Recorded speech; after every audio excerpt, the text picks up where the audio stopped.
ಇವತ್ ದೇವ್ರು ಒಂದು ವರ ಕೊಟ್ರು. ಅದೇ ಸರ್ಫ್ ಎಕ್ಸೆಲ್ ಪೌಡ್ರು. ದೇವ್ರು ನಿಂಗೆ ಒಳ್ಳೇದ್ ಮಾಡ್ತದ.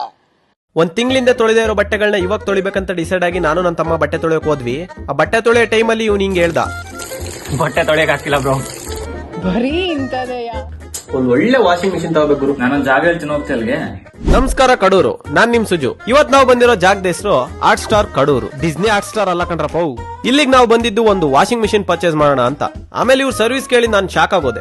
ಇಲ್ಲಿ 1 ವರ್ಷ ಮೋಟರ್ ವ್ಯಾರಂಟಿ, 9 ವರ್ಷ ಸರ್ವಿಸ್ ವ್ಯಾರಂಟಿ. ಇದು ಇವರ ಕರ್ನಾಟಕದಲ್ಲಿರೋ 56ನೇ ಬ್ರಾಂಚ್ ಅಂತೆ. ಇಲ್ಲಿನ washing machine starting price just 4,000 ಅಂತ. ನೋಡೋಣ ಹೆಂಗ್ ವಾಶ್ ಮಾಡುತ್ತೆ ಅಂತ ನಾನು ಚೂಸ್ ಆಗ್ತೆ. ಚೆನ್ನಾಗೆ ವಾಶ್ ಮಾಡಿತ್ತು. ಆಮೇಲೆ ಇವ್ರ ಹತ್ರ ಏನೇನ್ ಸಿಗುತ್ತೆ ಅಂತ ನೋಡ್ತಾ ಹೋದ್ರೆ, ಇವ್ರ ಹತ್ರ ನಿಮ್ಗೆ washing machine, pressure washer, instant geyser, vacuum cleaner, juice maker ಮತ್ತೆ ಗ್ರೈಂಡರ್ ಮತ್ತೆ ಶೂ ರ್ಯಾಕ್ ಕೂಡ ಸಿಗುತ್ತೆ. ಇವ್ರ ಹತ್ರ ಇರೋ ಪ್ರೆಷರ್ ವಾಷರ್ ನ ಪ್ರೆಷರ್ ಹೆಂಗಿದೆ ಅಂತ ಚೆಕ್ ಮಾಡಿದೆ. ಮತ್ತೆ ಇವ್ರ ವ್ಯಾಕ್ಯೂಮ್ ಕ್ಲೀನರ್ ನ ಬ್ಲೋವರ್ ಮತ್ತೆ ಸಕ್ಕರ್ ಕ್ವಾಲಿಟಿ ಸಕ್ಕತ್ತಾಗಿತ್ತು. ಸೊ ಫೈನಲಿ ನಿಮ್ಗೆ ನಮ್ ಕಡೂರಲ್ಲಿ ಏನಾದ್ರು ಹೋಮ್ ಅಪ್ಲೈನ್ಸಸ್ ಗಳು ಅದು ಅಫೋರ್ಡಬಲ್ ಪ್ರೈಸ್ ಅಲ್ಲಿ ಬೇಕು ಅಂದ್ರೆ ನೀವು ಈ ಜಾಗಕ್ಕೆ ಹೋಗಿ ಪರ್ಚೇಸ್ ಮಾಡಬಹುದು. ಇದು ಎಲ್ಲಿ ಲೊಕೇಟ್ ಆಗಿದೆ ಅಂತ ಕೇಳ್ತಾ ಇದ್ದೀರಾ? ಚೆಕ್ ಪೋಸ್ಟ್ ಮುತ್ತೂಟ್ ಫಿನ್ಕಾರ್ಟ್ ಪಕ್ಕದ ರೋಡ್ ಅಲ್ಲಿರೋ ಶಾಂತಿ ಕ್ಲಿನಿಕ್ ಪಕ್ಕದಲ್ಲಿ ಇದು ಲೊಕೇಟ್ ಆಗಿದೆ. ಇನ್ನ ಹೆಚ್ಚಿನ ಇನ್ಫಾರ್ಮೇಶನ್ ಬೇಕು ಅಂದ್ರೆ ಡಿಸ್ಕ್ರಿಪ್ಷನ್ ಅಲ್ಲಿ ನಂಬರ್ ಹಾಕಿರ್ತೀನಿ, ಕಾಂಟ್ಯಾಕ್ಟ್ ಮಾಡಿದ್ರೆ ಇನ್ಫಾರ್ಮೇಶನ್ ಸಿಗುತ್ತೆ. ನಮ್ ವಿಡಿಯೋಸ್ ನೋಡ್ಕೊಂಡು ಹೋದ್ರೆ ಡಿಸ್ಕೌಂಟ್ ಕೂಡ ಸಿಗುತ್ತೆ.